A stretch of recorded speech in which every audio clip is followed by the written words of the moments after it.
Hello friends, welcome to your channel MPRM। आशा करती हूँ कि आप सभी स्वस्थ होंगे, निरंतर पे एग्ज़ाम की तैयारी कर रहे होंगे। हम पढ़ रहे थे इतिहास UGC नेट के प्रीवियस ईयर के क्वेश्चंस, जिसमें हम इतिहास को कंप्लीट करेंगे यूथ कॉम्पिटिटिव टाइम्स की बुक से। तो चलिए स्टार्ट करते हैं। यदि फ्रेंड्स आप हमारे चैनल पर नए हैं, अभी तक चैनल सब्सक्राइब नहीं किया है, तो प्लीज़ यदि आपको वीडियो थोड़ा सा भी यूज़फुल लगता है तो वीडियो को लाइक कीजिए, कमेंट कीजिए, चैनल को सब्सक्राइब कीजिए और अपने प्यारे प्यारे फ्रेंड्स के साथ वीडियो को शेयर कीजिए। तो चलिए स्टार्ट करते हैं जून 2014 का क्वेश्चन पेपर। इसमें पहला क्वेश्चन कह रहा है, संकल्पना, विचार और अवधि से किस गणितज्ञ ने सर्वप्रथम पाई के मूल्य की सही गणना की थी? तो सबसे पहले आर्यभट्ट प्रथम के द्वारा पाई के मूल्य की सही गणना की गई थी। भारतीय गणितज्ञ आर्यभट्ट प्रथम ने सर्वप्रथम पाई के मूल्य की सही गणना की थी। इन्होंने ही बताया था कि 22/7 इसका मूल होता है और 3.1428 इसका मान होता है। आर्यभट्ट आर्यभट्टियम नामक ग्रंथ की रचना की थी। यदि फ्रेंड्स आप चाहते हैं कि मैं पहले कोई और बुक कंप्लीट कराऊं तो प्लीज़ आप मुझे कमेंट कर दीजिए उस बुक का नाम। मैं पूरी कोशिश करूंगी उस बुक को पहले कंप्लीट कराने की। पूर्वीय ज्ञान यूरोपीय ज्ञान से घटिया है, यह टिप्पणी किसने की थी? तो पूर्वीय ज्ञान यूरोपीय ज्ञान से घटिया है, ये टिप्पणी की गई थी लॉर्ड मैकाले के द्वारा। किसने की थी? लॉर्ड मैकाले के द्वारा की गई थी। Governor general Lord William Bentinck ने कार्यकारिणी परिषद के सदस्य लॉर्ड मैकाले को आंग्ल भाषा विवाद को दूर करते हुए उन्हें अधिकार दिए थे, जिस पर लॉर्ड मैकाले ने टिप्पणी की थी कि एक अच्छे यूरोपीय पुस्तकालय के एक अलमारी भारत तथा अरब के संपूर्ण साहित्य के बराबर मूल्यवान है। प्राचीन भारतीय इतिहास। किस क्षेत्र के उत्खनन से पता चला है कि वहाँ नवपाषाणकालीन मानव जमीन में गड्ढा खोद कर रहा करते थे? तो ये पता चला है कश्मीर से। यहाँ पर गर्त आवास मिले हैं बुर्जहोम में। कश्मीर क्षेत्र के उत्खनन से पता चला है कि वहाँ नवपाषाणकालीन मानव जमीन में खड्डा खोद कर रहते थे। इसका साक्ष्य बुर्जहोम से प्राप्त होता है। विदित है कि प्रथम नवपाषाणकालीन स्थल की खोज कश्मीर में हुई थी। नवपाषाण काल की अर्थव्यवस्था का आधारभूत तथ्य खाद्य उत्पादन और पशुओं को पालतू बनाने की जानकारी है। सूची 1 को सूची 2 से मिलाइए। जाली प्रकार की उत्खनन पद्धति ये दिए गए हैं, कुछ उत्खननकर्ता उनसे बताने हैं।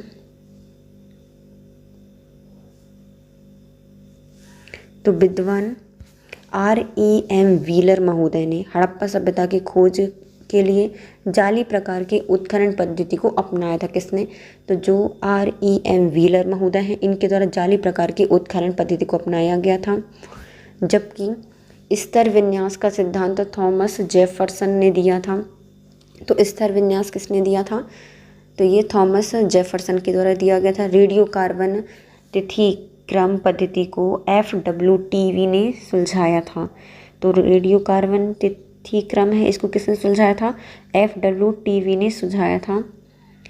पिट्स रिवर्स ने त्रिआयामी विन्यास या मापन पद्धति के द्वारा हड़प्पा सभ्यता को मापने का प्रयास किया था। किसने किया था? पीट रिवर्स के द्वारा त्रिआयामी मापन पद्धति के द्वारा हड़प्पा साक्ष्य को मापने का प्रयास किया गया था। इसको पीट के हड़प्पा सभ्यता की पूरी त्रिआयामी माप पद्धति प्रयोग की थी इन्होंने, पीट कर। रेडियो कार्बन पद्धति को एक थर्मस में रख दिया था और उसको फरार हो गए थे। तो रेडियो कार्बन तिथि क्रम पद्धति को अपनाया था किसने? टीवी ने सुझाया था, है ना। टीवी में देखी थी रेडियो कार्बन। और जो स्तर विन्यास है, स्तर अलग अलग स्तर होते हैं, थर्मस में अलग अलग स्तर होते हैं। जाली पर व्हील नहीं चलते, फंस जाते हैं। तो M व्हीलर महोदय के द्वारा जाली प्रकार की उत्खनन पद्धति को अपनाया गया था। स्तर विन्यास थॉमस जेफरसन के द्वारा रेडियो कार्बन तिथि क्रम पद्धति को FWTV ने सुझाया था। और पीट रिवर्स ने त्रिआयामी मापन पद्धति के द्वारा हड़प्पाई साक्ष्य को मापने का प्रयास किया था। सूची 1 को सूची 2 से मिलाइए। हड़प्पा कालीन स्थल से प्राप्त सामग्री को सूची 2 संभावित स्रोत से सम्मिलित कीजिए। पहले आता है तांबा और उसका संबंध है। जो तांबा था उसको प्राप्त किया जाता था राजस्थान की खेतड़ी से। शंख शंख प्राप्त किए जाते थे कच्छ की खाड़ी से। लाजवंत ये संबंधित है अफगानिस्तान से, लाजवंत। और सोना प्राप्त किया जाता था दक्कन के क्षेत्र से।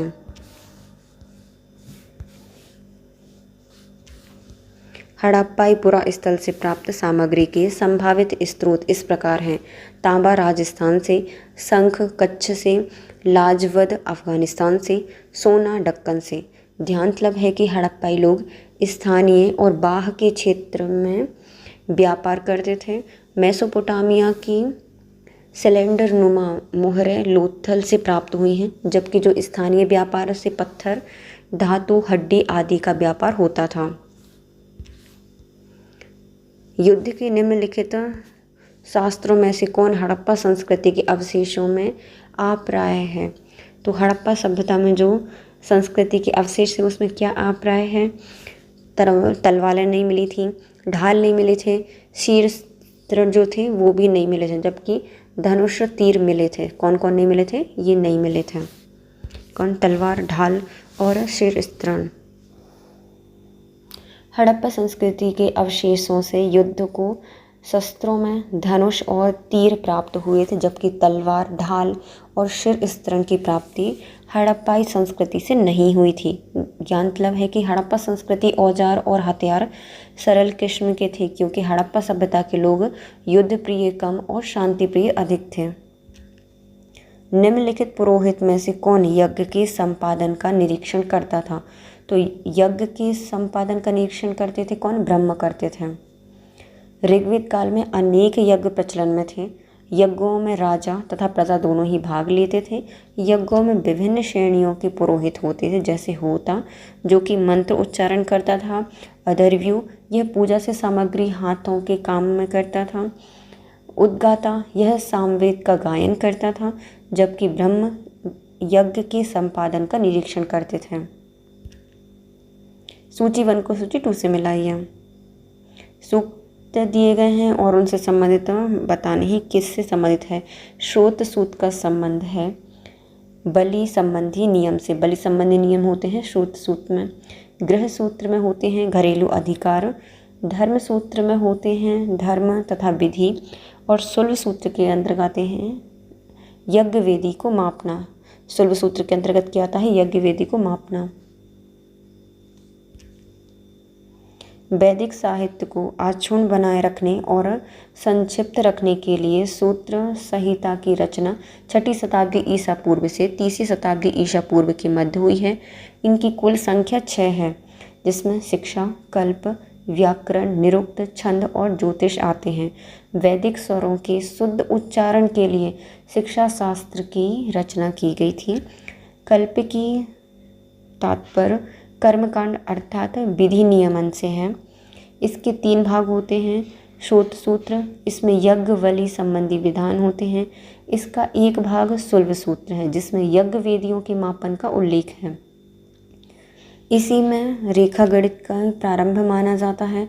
गृह सूत्रों में गृह कर्मकांड एवं यज्ञों का विवरण है, जबकि धर्म सूत्र में राजनैतिक, सामाजिक, धार्मिक कर्तव्यों का उल्लेख है।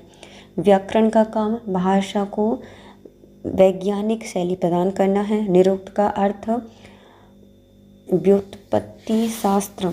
पदों को चरणों में सूत्रबद्ध करने के लिए छंदों की रचना की गई थी, जबकि ब्राह्मण और नक्षत्रों के विषय में भविष्यवाणी ज्योतिष के विषय हैं। नेक्स्ट दिया गया है सूची 1 को सूची 2 से मिलाइए। पोतवा अध्यक्ष का संबंध है मापतोल से। सीता अध्यक्ष का संबंध है कृषि विभाग के अध्यक्ष से। पढ़ना अध्यक्ष का संबंध है वाणिज्य विभाग के अध्यक्ष होते हैं। और जो लक्षणा अध्यक्ष होते हैं वह टकसाल विभाग के अध्यक्ष हैं।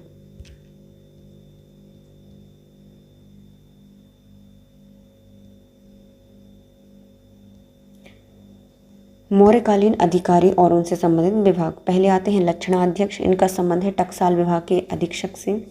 सीता अध्यक्ष यह कृषि विभाग के अध्यक्ष होते हैं। पोतवा अध्यक्ष यह मापतौल विभाग के अध्यक्ष हैं। पढ़ना अध्यक्ष इनका संबंध है वाणिज्य विभाग के अध्यक्ष से। अशोक ने अपने किस अभिलेख में कलिंग युद्ध का उल्लेख किया है, तो कलिंग युद्ध का उल्लेख उनके शाहवाजगढ़ी शिल्प राजाज्ञा में दिया गया है। तो कलिंग युद्ध का विवरण सहवाजगढ़ी शिल्प राजाज्ञा में दी गई है अशोक की। कलिंग का युद्ध का उल्लेख अशोक के सहवाजगढ़ी शिल्प राजाज्ञा में है। कलिंग विजय के पश्चात अशोक ने विजय घोष के स्थान पर धम्म घोष को अपनाया था। विजित कलिंग राज्य मगध साम्राज्य का अंग बना और इसकी राजधानी तोसली बनी। निम्नलिखित शासकों में से कौन सातवाहन वंश का अंतिम शासक था? तो सातवाहन वंश का अंतिम शासक है पुलुमावी फोर्थ। पुलुमावी फोर्थ सातवाहन का अंतिम शासक था। पुराणों के अनुसार यज्ञश्री के बाद विजयश्री, चंद्रगुप्तश्री, पुलुमावी फोर्थ अंतिम सातवाहन वंश का शासक बना। आदि निर्बल और अयोग्य शासक हुए, परंतु स्वरूप सातवाहन वंश का विघटन होने लगा। यह 5 छोटे राज्यों में बट गया। उल्लेख है कि आंध्र सातवाहन वंश का संस्थापक सिमुक था। निम्नलिखित क्षेत्रों में से किस क्षेत्र पर चंद्रगुप्त प्रथम का शासन नहीं रहा है? तो चंद्रगुप्त प्रथम ने वैशाली में शासन नहीं किया है, जबकि प्रयागराज, साकेत और मगध तीनों में ही चंद्रगुप्त प्रथम का शासन था। चंद्रगुप्त प्रथम गुप्त वंश का तीसरा और प्रथम महान शासक था। इसने वैशाली को छोड़कर प्रयाग, साकेत, मगध आदि राज्यों पर शासन किया है। विदित है कि चंद्रगुप्त प्रथम ने महाराजाधिराज की उपाधि धारण की थी।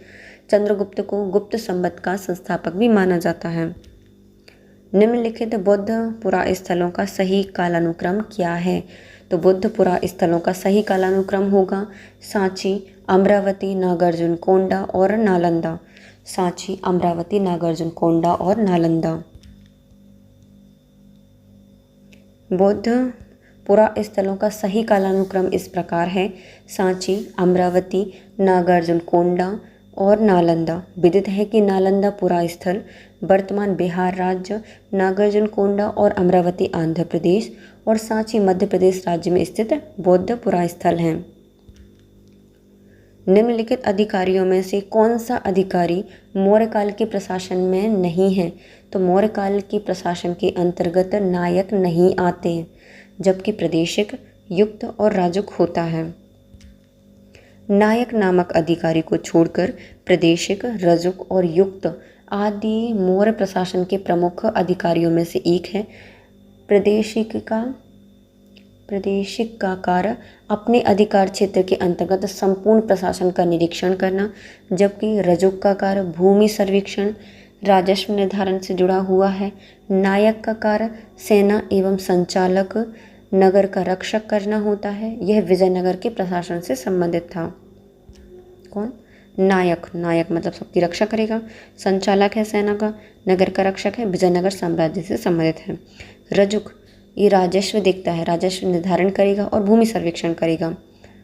प्रदेशिक ये अपने कार्य क्षेत्र के अंतर्गत संपूर्ण प्रशासन का निरीक्षण करेगा।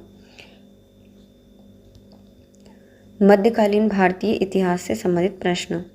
भारत में किसके शासनकाल में ईसाई धर्म के प्रचार हेतु संत थॉमस आए थे? तो ये आए थे गोडो फर्निस के शासनकाल में, और ये पहला वंश का शासक था। गोडो फर्निस के समय आए थे संत थॉमस।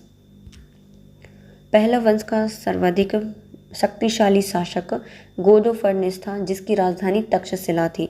इसके शासनकाल में 57 ईस्वी में ईसाई धर्म प्रचारक संत थॉमस भारत आए।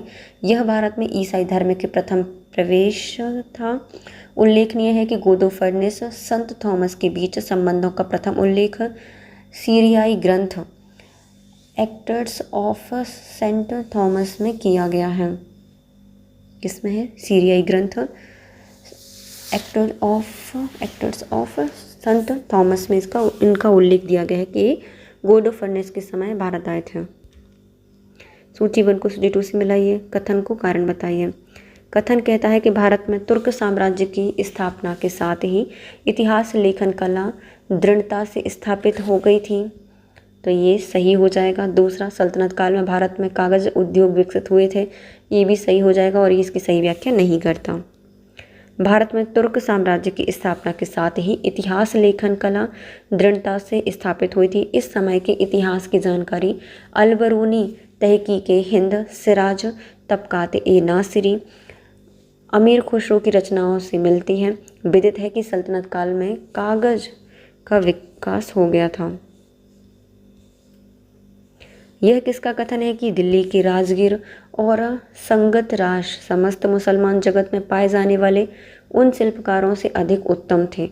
ये कहा था अमीर खुसरो ने कि दिल्ली में जितने भी राजगीर हैं, संगत राश हैं, समस्त मुस्लिम जगत में पाए जाने वाले शिल्पकारों में सबसे उत्तम हैं, अमीर खुसरो ने कहा था। अमीर खुसरो ने अपनी पुस्तक में कहा है कि दिल्ली के राजगीर एवं संगत राश समस्त मुसलमान जगत में पाए जाने वाले उन शिल्पकारों से अधिक उत्तम हैं।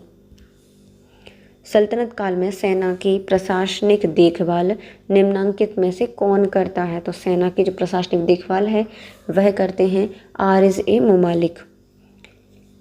सल्तनत काल में सेना की प्रशासनिक देखभाल आरिज़-ए-मुमालिक विभाग द्वारा किया जाता है। इसका प्रधान दीवान आरिज़ होता है। ध्यान रहे कि आरिज़-ए-मुमालिक विभाग की स्थापना बलबन के द्वारा की गई थी। इसके मुख्य कार्य सैनिकों और घोड़ों की हुलिया संबंधी रिकॉर्ड रखना एवं कार्य करना है। देश में अधिकांशतः अच्छी कृषि जोत है एवं भूमि बहुत उपजाऊ है। सैन्य संख्या लगभग 11 लाख है। विजयनगर राज्य से संबंधित उपयुक्त कथन किसका है? तो ये किया गया था अब्दुल रज़ाक के द्वारा। अब्दुल रज़ाक जो कि ईरान का राजदूत था, 1442 में इसने देवराय प्रथम नई सेकंड के समय विजयनगर साम्राज्य की यात्रा की थी। इसने विजयनगर की प्रशंसा करते हुए कहा था कि देश में अधिकांश अच्छी कृषि जोत है और बहुत अधिक उपजाऊ है। सैन्य संख्या लगभग 11 लाख है। निम्नलिखित में से किसका यह मत है कि एक महिला एक शासक के रूप में अपने दायित्व का भली भांति पूर्वक निर्वाह नहीं कर सकती, क्योंकि मूलभूत रूप से इसमें बुद्धि संपन्नता की कमी है। ये कहा गया था ईसामी के द्वारा। किसने कहा था? ईसाई। मतलब कोई बात ही नहीं बनती, आसानी से तो नहीं कहा होगा। तो महिला शासक के रूप में अपने दायित्व का भली भांति पूर्वक निर्वाह नहीं कर सकती, क्योंकि मूलभूत रूप से इसमें बुद्धि संपन्नता की कमी है। किसने कहा था? ईसामी ने कहा था। आसानी से कहा था। ईसामी सल्तनत काल की महत्वपूर्ण इतिहासकार हैं। इसका एक मत है कि यह एक महिला एक शासक के रूप में अपने दायित्व का भली भांति पूर्व निर्वाह नहीं कर सकती, क्योंकि मूलभूत रूप से इसमें बुद्धि संपन्नता की कमी है। शेरशाह सूरी के बारे में कथनों पर विचार कीजिए। शेरशाह सूरी के विषय में निम्नलिखित कथनों पर विचार कीजिए। शेरशाह सूरी ने अफगानिस्तान से लेकर उड़ीसा तक फैले हुए साम्राज्य की स्थापना की थी, तो पहला गलत हो जाएगा। प्रशासन में हिंदी भाषा का प्रयोग करके शेरशाह ने व्यवहारिक ज्ञान का द्योतक बनाया था, तो ये सही है। इसने कठोरता से कानून एवं व्यवस्था को लागू किया था, सही है। शेरशाह ने सोने के सिक्के का चलन समाप्त कर दिया था, तो ये गलत है। दूसरा और तीसरा सही है। प्रशासन में हिंदी भाषा का प्रयोग करना शेरशाह के व्यवहारिक ज्ञान का द्योतक है। इसने कठोरता से कानून एवं व्यवस्था को लागू किया था। शेरशाह सूरी 1540 से 1545 ईस्वी तक दिल्ली पर शासन किया है। निम्नलिखित को सही कालानुक्रम में रखकर कूट दिए गए उत्तर में कौन सा सही उत्तर का चयन है, बताइए। तो सही कालानुक्रम में जमाना है ना। तो पहले होता है खानवा का युद्ध, उसके बाद होगा चौसा का युद्ध, फिर धर्मत का युद्ध होगा और उसके बाद होगा 5वां पालखेड़ा का युद्ध। खानवा, चौसा का युद्ध, धर्मत का युद्ध और पालखेड़ा का युद्ध। खानवा का युद्ध होता है 1527 को, चौसा का युद्ध 1539 को, धर्मत का युद्ध 1658 को और पालखेड़ा का युद्ध होता है 1727 को। निम्नलिखित में से किस ऐतिहासिक ग्रंथ की रचना अकबर के शासनकाल में नहीं हुई है? तो तारीख़-ए-फ़रिश्ता अकबर के समकालीन नहीं लिखी गई है, जबकि हुमायूंनामा, तारीख़-ए-शेरशाही और तबक़ात-ए-अकबर के शासनकाल में लिखी गई हैं। तारीख़-ए-फ़रिश्ता नामक ऐतिहासिक ग्रंथ की रचना हिंदू बेग ने की थी, जो कि अकबर के शासनकाल में नहीं लिखी गई, जबकि हुमायूंनामा गुलबदन बेगम ने लिखा है। तारीख ए शेरशाही ये अब्बास खां शेरवानी ने लिखा है। तबकाते ए अकबरी ये निज़ामुद्दीन अहमद ने लिखा है और ऐतिहासिक ग्रंथ की रचना अकबर के काल में की गई थी। निम्नलिखित में से किस इतिहासकार ने लिखा है कि नूरजहां के संबंधी और जानकारियों को हर प्रकार के अनुग्रह से बढ़ावा दिया गया? तो ये कहा गया है मुतमिद खान के द्वारा कहा गया है कि नूरजहां के संबंधियों और जानकारियों को हर प्रकार के अनुग्रह से बढ़ावा दिया गया है। जहांगीरकालीन इतिहासकार मोतमिद खान ने अपनी रचना इकबाल ए नामा ए जहांगीर में लिखा है कि नूरजहां के संबंधियों और जानकारियों को हर प्रकार के अनुग्रह से बढ़ावा दिया गया है। विदित है कि जहांगीर ने मेहरुन्निसा से 1611 में विवाह करके नूरजहां की उपाधि प्रदान की थी।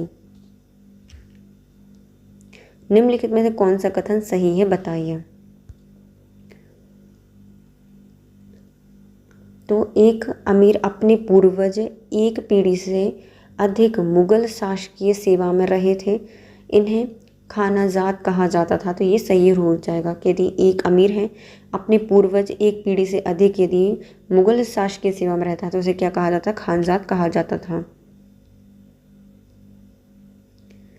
वह अमीर जिसके पूर्वज एक पीढ़ी से अधिक मुगल शासकों की सेवा में रहे हैं उन्हें खानजात के नाम से जाना गया है। यह कथन सही हो जाएगा। मुगल कालीन भारत में अमीर वर्ग यूरोप की तरह एक विधि सम्मत वर्ग था। इसकी अपनी सेनाएं होती थी। ये साधारणतः किलों में रहते थे। इन्हें गढ़ी कहा जाता था। गढ़ियों का आकार इनकी प्रतिष्ठा का प्रतीक समझा जाता था। सूची 1 को सूची 2 से मिलाइए। इजारे का संबंध है। जो इजारा होता है वह मुगलों के अंतर्गत भूमि लगान की वास्तविक वसूली होती है। इजारा हासिल मतलब लगान को ठेके पर देने की प्रथा। लगान की ठेके पर देने की प्रथा क्या कहलाती है? हासिल कहलाती है। गल्ला बख्शी का संबंध है। भूमि लगान निर्धारण एवं एकत्रण कर मुगलों के अंतर्गत एक तरीका है। भूमि लगान निर्धारण करना, एकत्रित कर मुगलों के अंतर्गत एक तरीका क्या कहलाती है? गल्ला बख्शी कहलाती है। नाबुद का संबंध है किससे? वह क्षेत्र जहाँ पर फसल खराब हो गई उसे क्या कहा जाता है? नाबुद कहा जाता है। जहाँ पर कोई नहीं एक बूंद पानी भी नहीं, एक बूंद अनाज भी नहीं है, तो जहाँ की फसल खराब हो गई है उसे नाबुद कहा जाएगा। इजारा मतलब लगान को ठेके पर देने की प्रथा। हासिल मुगलों के अंतर्गत भूमि लगान। गल्ला बख्शी भूमि लगान निर्धारण एवं एकत्रण का मुगलों के अंतर्गत एक तरीका। नाबूद वह क्षेत्र जहाँ पर फसल खराब हो गई उसे नाबूद कहा जाता है। नीचे दिए गए वक्तव्य बताइए, कथन को कारण बताइए। कथन कहता है कि सैन्य दृष्टि के संदर्भ में औरंगजेब का शासन अलंकृत नहीं था। तो पहला क्या हो जाएगा? सही नहीं है। यह मराठों को नियंत्रण में नहीं ला सका था, तो ये सही है। पहला गलत है, दूसरा सही है। सूची 1 को सूची 2 से मिलाइए। यहाँ मिलाते हैं हम ना। राज परिवार एवं दरबार मामलों से संबंधित विभाग कहलाता है मंत्री। विदेशी मामलों से संबंधित विभाग कहलाता है सुमंत। शाही पत्र व्यवहार से संबंधित विभाग कहलाता है सचिव। और वित्त विभाग से संबंधित होते हैं आमत्य। तो राज परिवार एवं दरबारी मामलों से संबंधित विभाग है मंत्री। विदेशी मामलों से संबंधित विभाग है सुमंत। शाही पत्र व्यवहार संबंधी विभाग से संबंधित है सचिव। और वित्त विभाग से संबंधित है अमात्य। कथन को कारण बताइए। कथन कहता है कि 18वीं शताब्दी के पूर्वार्ध में मुगल साम्राज्य के तीव्र विघटन के लिए निर्बल राजनीतिक एवं अयोग्य सेना नायक उत्तरदायी थे। तो पहला गलत हो जाएगा।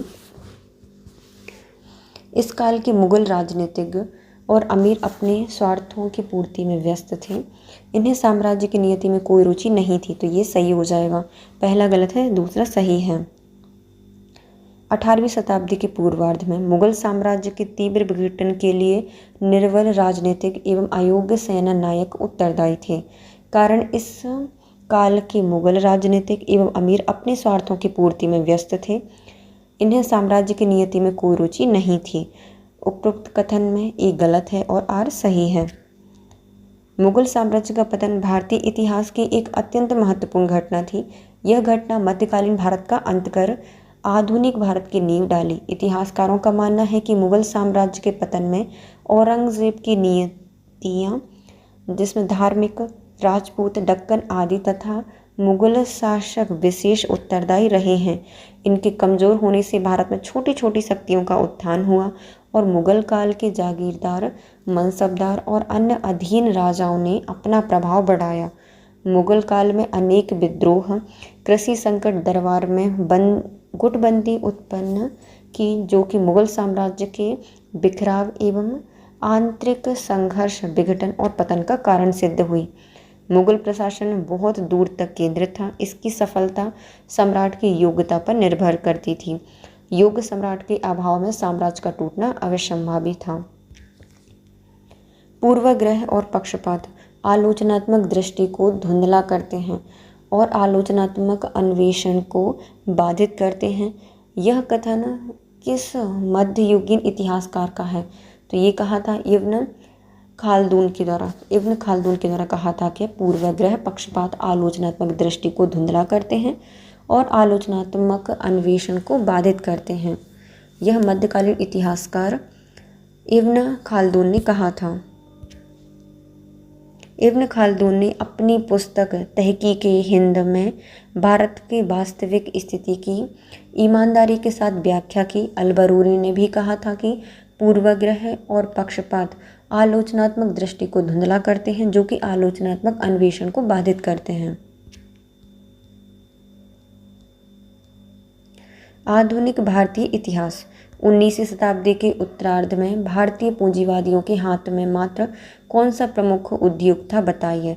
कपास से निर्मित कपड़ा उद्योग उनके हाथ में था। चूँकि भारत प्राचीन काल से ही सूती वस्त्र का उत्पादन एवं व्यापार में विश्व का अग्रणी देश रहा है, परंतु ब्रिटिश सत्ता की काबिज होने के बाद यह सूती वस्त्र उद्योग व्यापार में धीरे धीरे से अवसान हुआ। 19वीं शताब्दी के उत्तरार्ध में भारतीय पूंजीपतियों के हाथ में मात्र कपास से निर्मित कपड़ा उद्योग ही प्रमुख उद्योग था। महाराष्ट्र के एक युवा जिसने पंजाब के क्रांतिकारी आंदोलन में भाग लिया था, उनका नाम है राजगुरु। महाराष्ट्र के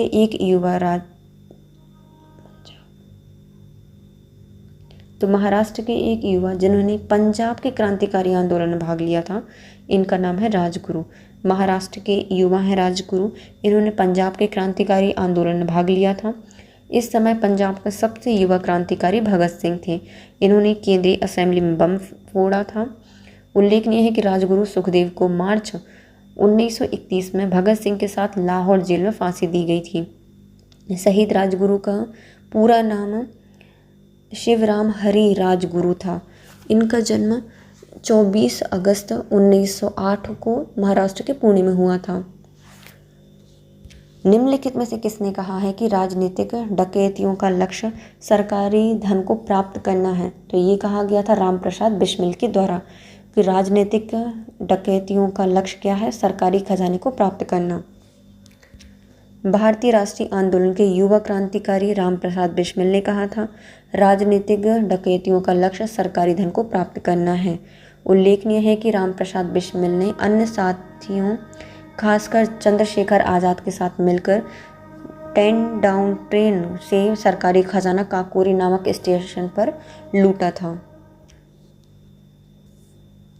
निम्नलिखित को कालानुक्रम अनुसार क्रमबद्ध कीजिए और नीचे दिए गए कूट की सहायता से सही उत्तर का चयन कीजिए। तो सबसे पहले आते हैं वॉरेन हेस्टिंग, उनके बाद आते हैं जॉन शोर, उनके बाद आते हैं कॉर्नवालिस, फिर आते हैं जॉन शोर, नेक्स्ट आते हैं मिंटो। पहले हैं वॉरेन हेस्टिंग, दूसरे हैं कॉर्नवालिस, तीसरे हैं जॉन शोर और चौथे हैं मिंटो। वॉरेन हेस्टिंग का समय रहा है 1774 से 1785 तक। कॉर्नवालिस रहे हैं 1786 से 1799 तक और फिर 1805 तक। जॉन शोर 1793 से 1798 तक और लॉर्ड मिंटो का समय रहा है 1807 से 1813 तक। नवराष्ट्रवादी किन्हें कहा जाता है? तो नवराष्ट्रवादी कहा जाता है गरम दल को क्या कहा जाता है? नव राष्ट्रवादी कहा जाता है। नव राष्ट्रवादी गरम दल को कहा जाता है। असहयोग आंदोलन की असफलता से क्षुण्ण भारतवासियों में नवाचार या नवसंचार हेतु पंडित मोतीलाल नेहरू एवं चित्तरंजन दास के द्वारा 1923 में स्वराज दल का गठन किया गया। 1923 में हुए चुनाव में स्वराज पार्टी को मध्य प्रांत से पूर्ण बहुमत प्राप्त हुआ था। पूसा में कृषि अनुसंधान संस्थान किसने स्थापित की थी? तो पूसा में कृषि अनुसंधान संस्थान को कर्जन के द्वारा स्थापित किया गया था। लॉर्ड कर्जन के द्वारा 1899 से 1805 तक रहे हैं। इन्होंने भारत का गवर्नर जनरल बनकर आए थे। कर्जन ने के काल में ही पूसा में कृषि अनुसंधान संस्थान की स्थापना की गई। ध्यानतलब है कि कर्जन ने 1901 में सर कॉलिन स्कॉट मार्क्रीफ की अध्यक्षता में एक सिंचाई आयोग की स्थापना की थी। कॉलिन स्कॉट मार्क्रीफ की अध्यक्षता में एक सिंचाई विभाग बनाया गया था। सूची 1 को सूची 2 से मिलाइए। आयोग और उनसे संबंधित अध्यक्ष बताइए। अकाल आयोग का संबंध है। अकाल आयोग आया तो मैकडॉनल्ड सब लोग चले गए, तो एंथनी मैकडॉनल्ड 1899 में। रेलवे आयोग जब बना तो सब लोगों ने क्या रोबोट चलाता था ना, रॉबर्टसन 1901 में। सिंचाई आयोग से संबंधित हैं कॉलिन स्कॉट मार्क्रीफ। और विश्वविद्यालय आयोग 1902 में बनाया गया था। इसका संबंध है थॉमस रेले से। अकाल आयोग 1899 में एंथनी मैकडॉनल्ड ने बनाया। रेलवे आयोग 1901 में थॉमस रॉबर्टसन के द्वारा स्थापित किया गया। सिंचाई आयोग 1901 में सर कॉलिन स्कॉट मार्क्रीफ के द्वारा स्थापित किया गया। और विश्वविद्यालय आयोग 1902 में थॉमस रेले के द्वारा स्थापित किया गया। निम्नलिखित कवियों में से किसने रूसी क्रांति 1917 में अभिनंदन में कविता लिखी थी? तो ये लिखी गई थी सुब्रमण्यम भारती के द्वारा। सुब्रमण्यम भारती के द्वारा 1917 में रूसी क्रांति के अभिनंदन में कविता लिखी गई। विदित है कि रूस की जारशाही व्यवस्था को समाप्त करने के लिए 1917 में लेनिन ने बोल्शेविक क्रांति की थी, जिसका तात्कालिक कारण प्रथम विश्व युद्ध ने रूस को पराजित किया था। प्रथम विश्व युद्ध में रूस को पराजित किया गया था। ढाका अनुशीलनी समिति की स्थापना किस वर्ष की गई है? इसकी स्थापना 1906 में की गई थी। ऑप्शन नहीं है तो 1906 में इसकी स्थापना की गई थी।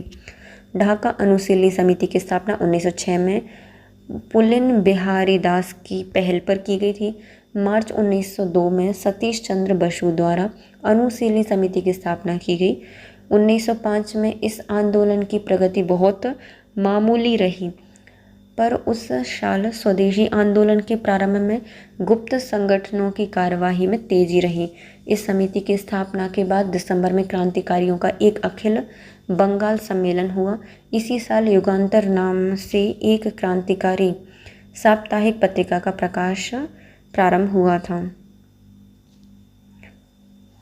मेरा प्रत्येक लघुत्तम कार्यालय उस द्वारा निर्देशित होता है जिससे मैं धर्म समझता हूँ। निम्नलिखित में से किसका कथन है?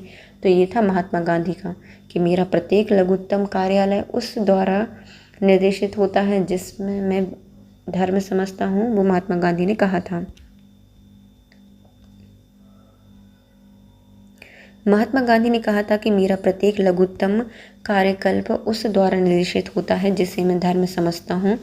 जबकि सुभाष चंद्र बोस ने लिखा था कि तुम मुझे खून दो, मैं तुम्हें आज़ादी दूंगा। उल्लेखनीय है कि विट्ठल भाई पटेल एवं सुभाष चंद्र बोस ने कहा था कि एक राजनीतिक के रूप में गांधी जी असफल रहे हैं। किसने कहा था? विट्ठल भाई पटेल ने और सुभाष चंद्र बोस ने कहा था कि एक राजनीतिक के रूप में गांधी जी असफल रहे हैं। 1927 में अखिल भारतीय महिला कॉन्फ्रेंस का प्रारंभ किस लक्ष्य को पूरा करने के लिए किया गया था? तो इसको महिला शिक्षा में वृद्धि करने के लिए प्रारंभ किया गया था। 1927 में अखिल भारतीय महिला कॉन्फ्रेंस का प्रारंभ महिला शिक्षा में वृद्धि के उपलक्ष्य को लेकर किया गया था। इसका एक अन्य उद्देश्य महिलाओं को उत्पीड़न से मुक्ति दिलाना था। तात्कालिक परिदृश्य में महिलाओं के राजनीतिक, सामाजिक एवं शैक्षणिक उद्यान के लिए बने संगठन में यह संगठन प्रमुख था। निम्नलिखित में से महिला मताधिकार की मांग के लिए लंदन जाने वाले शिष्टमंडल का नेतृत्व किसने किया था? तो सरोजिनी नायडू के द्वारा किया गया था। महिला अधिकारों की मांग के लिए लंदन जाने वाले शिष्टमंडल का नेतृत्व सरोजिनी नायडू ने किया था। उल्लेखनीय है कि 1916 में भारत में होम रूल लीग की स्थापना एनी बेसेंट ने की थी। यह प्रथम महिला कांग्रेस अध्यक्ष भी थी। निम्नलिखित में से कैबिनेट मिशन का प्लान से संबंधित सही नहीं है। तो कैबिनेट मिशन से संबंधित है, इसने स्वतंत्र पाकिस्तान के निर्माण की मांग को रद्द किया था। सही है। इसने भारत में कॉमनवेल्थ से नाता तोड़ने के अधिकार को मान्यता दी थी। ये भी सही है। इसने मंत्रिमंडल के सभी सदस्य भारतीय होंगे। ये सही है। इसने सांप्रदायिक प्रतिनिधित्व की गुंजाइश जताई थी। तो ये गलत हो जाएगा, डी गलत है और सभी सही हैं। 24 मार्च 1946 को कैबिनेट मिशन दिल्ली आया। इसके उद्देश्य इस प्रकार है। भारत में एक संघ की स्थापना की जाएगी। संविधान निर्मात्री सभा का गठन किया जाएगा। भारत में कॉमनवेल्थ से नाता तोड़ने की अधिकार मान्यता दी जाएगी। इसने सांप्रदायिक प्रतिनिधित्व की गुंजाइश जताई थी। यह कथन सही नहीं है। भारत पाकिस्तान के बीच नेहरू लियाकत समझौते पर किस समस्या को हल करने के लिए 1950 में हस्ताक्षर किए गए थे? तो इसमें अल्पसंख्यकों की सुरक्षा के लिए हस्ताक्षर किए गए थे 1950 में। भारत और पाकिस्तान के बीच नेहरू लियाकत समझौता 8 अप्रैल 1950 का उद्देश्य अल्पसंख्यकों की सुरक्षा करना था, जबकि भारत चीन के मध्य 1954 में पंचशील समझौता हुआ था। उल्लेखनीय है कि यह भारत और पाकिस्तान के मध्य 1972 में शिमला समझौता भी हुआ है। किस राज्य में पंचायती राज को सर्वप्रथम लागू किया गया था? तो राजस्थान में। भारत में पंचायती राज को सर्वप्रथम 2 अक्टूबर 1959 को राजस्थान के नागौर जिले में प्रारंभ किया गया। विदित है कि 73वें संविधान संशोधन 1992 को पंचायती राज को संवैधानिक दर्जा प्रदान किया गया। पंचायती राज व्यवस्था त्रिस्तरीय यानी ग्राम, खंड और जिला स्तर पर है। ब्लैक डेथ के संदर्भ में निम्नलिखित में कौन सा कथन सही नहीं है? ब्लैक डेथ खून चूसने वाले पिस्सू जो काले चूहे पर रहते हैं ब्लैक डेथ के फैलने के लिए जिम्मेदार होते हैं। सही है। प्लेग को ब्लैक डेथ कहा जाता है क्योंकि इसमें जानलेवा काली सूजन हो जाती है। तो ये भी सही है। यह भयानक रोग 15वीं शताब्दी में एशिया से यूरोप में फैला था। तो ये गलत हो जाएगा। लोगों का विचार था कि ईश्वर ने उनके पापों की सज़ा देने के लिए ब्लैक डेथ को भेजा है। तो ये सही हो जाएगा। सिर्फ तीसरा गलत है। ब्लैक डेथ एक बीमारी थी। प्लेग का एक अन्य रूप है। इस रोग का वाहक पिस्सू होता है जो काले चूहे से फैलते हैं। उस समय लोगों का विचार था कि ईश्वर ने उनके पापों की सज़ा देने के लिए ब्लैक डेथ को भेजा है। विदित है कि काल कोठरी की घटना जो भारत में घटित हुई थी, इसके इतिहास में ब्लैक डेथ की संज्ञा दी जाती थी। सूची 1 को सूची 2 से मिलाइए। कथन क्या कहता है? सभ्यता अपने सभी विदित पक्षों से इतिहास की विषय वस्तु बनाती है। तो ये सही हो जाएगा। इतिहास के प्रति ऐसा सांस्कृतिक दृष्टिकोण इसे सभ्यता की जीवनी बना देता है। तो ये भी सही हो जाएगा। और RA की सही व्याख्या करता है। सभ्यता अपने सभी विविध पक्षों से इतिहास की विषय वस्तु बनाती है, जिससे हिंदू सभ्यता, मिस्र की सभ्यता आदि के विविध पक्षों को इतिहास में उकेरा गया है। इतिहास के प्रति ऐसा सांस्कृतिक दृष्टिकोण इसे सभ्यता की जीवनी बना देता है। संसार के इतिहास, संकल्पना, विचार और अवधि से संबंधित प्रश्न। तो सूर्य सिद्धांत दिया गया आर्यभट्ट के द्वारा। पुद्गल जो सिद्धांत है वह दिया गया जैन धर्म से द्वारा। होरा शास्त्र का संबंध है यूनानी से। शास्त्र का संबंध है यूनानी से। और एरिटाइन मृदभांड का संबंध है रोम से। एरिटाइन मृदभांड संबंधित है रोम से। मुगल केंद्रीकृत सत्ता की वास्तविकता एक बात है, एक अच्छी थी अर्थात एक बुरी थी। यह दूसरी बात है। उपयुक्त कथन किसका है? तो ये है J.F. रिचर्ड का। मुगल केंद्रीकृत सत्ता की वास्तविकता एक बात है, यह अच्छी थी अर्थात बुरी थी, ये दूसरी बात है। इतिहासकार J.F. रिचर्ड ने मुगल इतिहास को सर्वाधिक विश्लेषित एवं वैज्ञानिक तरीकों से व्याख्या की है। इन्होंने ही कहा था कि मुगल केंद्रीकृत सत्ता की वास्तविकता एक बात है और यह अच्छी है या बुरी, ये दूसरी बात है। इतिहास में अनुसंधान, सूची 1 को सूची 2 से मिलाइए। फैको वर्नियर का संबंध है। जो फैको वर्नियर हैं यह एक फ्रांसीसी चिकित्सक थे जो कि औरंगजेब के शासनकाल में भारत आए थे। इनकी यह मान्यता थी कि भारत में शासन की समस्त भूमि का स्वामी है। शासक कौन है? समस्त भूमि का स्वामी ही। किसने कहा था? फ्रैंको वर्नियर ने कहा था। नेक्स्ट आते हैं ट्रेवेनियर। इनका संबंध है, ये एक फ्रांसीसी यात्री थे जो कि व्यवसाय से जोहरी थे। यह शाहजहां औरंगजेब के शासनकाल में भारत आए थे। नेक्स्ट आता है पेलसट। पेलसट एक डच यात्री थे जो कि जहांगीर के शासनकाल में भारत आए थे। पेलसट का संबंध किससे है? एक डच यात्री हैं जो कि जहांगीर के शासनकाल में भारत आए थे। रॉल्फ फिंच, यह एक अंग्रेजी यात्री हैं जो कि अकबर के शासनकाल में भारत आए थे। रॉल्फ फिंच कौन है? एक अंग्रेजी यात्री हैं जो कि अकबर के शासनकाल में भारत आए थे।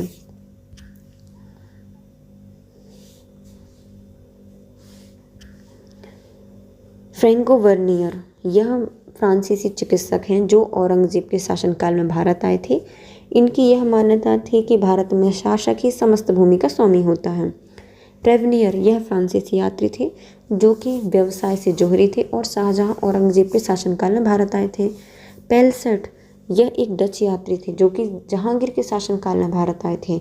रॉल्फ फिंच, यह एक अंग्रेजी यात्री थे जो कि अकबर के शासनकाल में भारत आए थे।